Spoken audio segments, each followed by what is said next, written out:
अच्छा, अस्सलाम वालेकुम गाइस। आज आपको हैमिल्टन मेडिकल वेंटिलेटर्स के बारे में कुछ बताएंगे, इसके मोड्स और इसकी सेटिंग के बारे में। सबसे पहले हमने इसे स्टार्ट करना है। इसकी बैक साइड पे एक बटन है, वहाँ से ये स्टार्ट होगा। तो अभी ये इसका स्टार्टअप है। स्टार्टअप के बाद ये कैलिब्रेशन पे जाता है। कैलिब्रेशन के बाद नेक्स्ट इसके मोड्स होते हैं।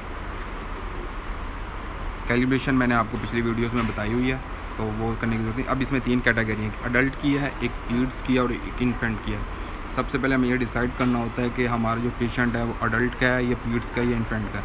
तो उसके अकॉर्डिंग हमने इस वेंट को जो सा ऑपरेट करना है। ये अडल्ट का हमारा पेशेंट है, तो हमने इस अडल्ट को सिलेक्ट करके इसे स्टार्टअप पे लाए और उसके बाद हमने सबसे पहले इसकी करनी होती है कैलिब्रेशन। जब भी कोई पेशेंट नया आएगा, सबसे पहले हम उसकी कैलिब्रेशन करेंगे। तो हम ऐसे मोड्स में जाएंगे।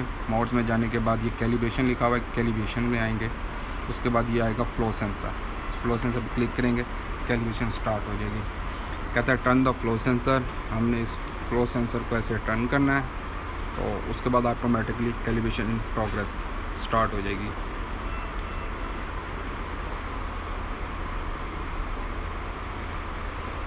ये विद इन 1 मिनट के अंदर अंदर फ्लो सेंसर की कैलिब्रेशन हो जाती है इसकी। अगर फ्लो सेंसर में या फ्लो रिस्ट्रिक्टर में कोई इशू हो तो कैलिब्रेशन क्वालिटी पे चला जाता है। तो अभी ये इसके फ्लो को चेक कर रहा है। तो अब ये कह रहा है turn the flow sensor. Now I turn the flow sensor. अब दोबारा प्रोग्रेस हो रही है। ये दोनों साइडों से फ्लो को मेजर करता है। जैसे कि आप ये देख सकते हैं फ्लो सेंसर, इसके अंदर एक छोटा सा डायाफ्राम होता है, जिसे मेम्ब्रेन भी हम कहते हैं। वो डायाफ्राम जो है ना मूव होता है, वो डिफरेंशियल प्रेशर को मेजर करता है। ये आप देखेंगे इसके अंदर, अगर देख सकें तो एक डायाफ्राम है, वो डायाफ्राम मूव करता है, जिसकी वजह से वो मेजर करता है फ्लो सेंसर के डिफरेंशियल प्रेशर को। अभी ये देखें, ये फ्लो सेंसर कैलिब्रेट हो गया। इसके बाद हम टाइटनेस पे जाएंगे। टाइटनेस को क्लिक करेंगे और उसके बाद हम थंब से ये टाइट कर देंगे।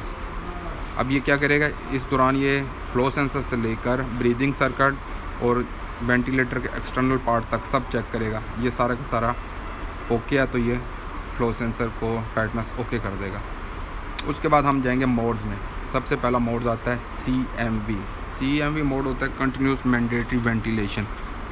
अब इस मोड के अंदर होता क्या बेसिकली, इस मोड के अंदर ये होता है कि अगर हमारा कोई पेशेंट ऐसा है जो अनकॉन्शियस है और ख़ुद से ब्रेथ नहीं ले सकता और कोई इशू आ रहा है, तो हम उसको इस मोड पे डालते हैं। उसके बाद इसको हम क्लोज़ करते हैं और कंट्रोल में जाते हैं। कंट्रोल में जाने के बाद इसका ये कंट्रोल खुल जाएगा। इसके अंदर हम ब्रेथ रेट को सिलेक्ट करते हैं, टाइडल वॉल्यूम को करते हैं, पीप को करते हैं, ऑक्सीजन को करते हैं, आई रेशियो, पॉज, फ्लो ट्रिगर और फ्लो पैटर्न। अब ब्रेथ रेट जो नॉर्मल अडल्ट का होता है वो 13 to 16 तक होता है, 15, 14 ये नॉर्मल होता है। इसलिए हम अकॉर्डिंग टू नॉर्मल ये हम 15 पे सिलेक्ट कर देते हैं, क्योंकि इस मोड के ऊपर टोटल कंट्रोल डॉक्टर का होता है, पेशेंट की अपना कोई कंट्रोल नहीं होता। इस वजह से हमें जो सेटिंग करेंगे उसके अकॉर्डिंग ये पेशेंट को डिलीवर होगा।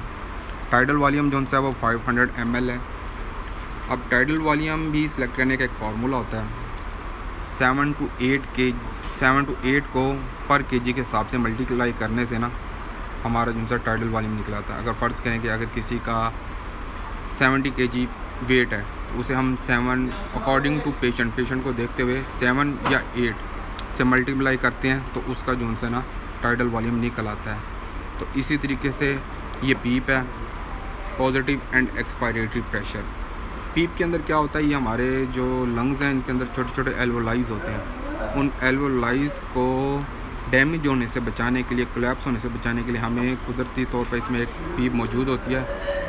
तो इस पीप को हम नेचुरल तौर पर क्योंकि मेंटेन नहीं कर पाते, तो हमारा इस टाइम कंट्रोल सारा का सारा वेंट के ऊपर है, तो हम इसे जो है ना आर्टिफिशियल तौर पर पीप यहाँ पे प्रोड्यूस कर देते हैं एल्वोलाइव के अंदर, ताकि हमारे जो एल्वोलाइव्स हैं ना वो क्लैप्स ना हो जाए।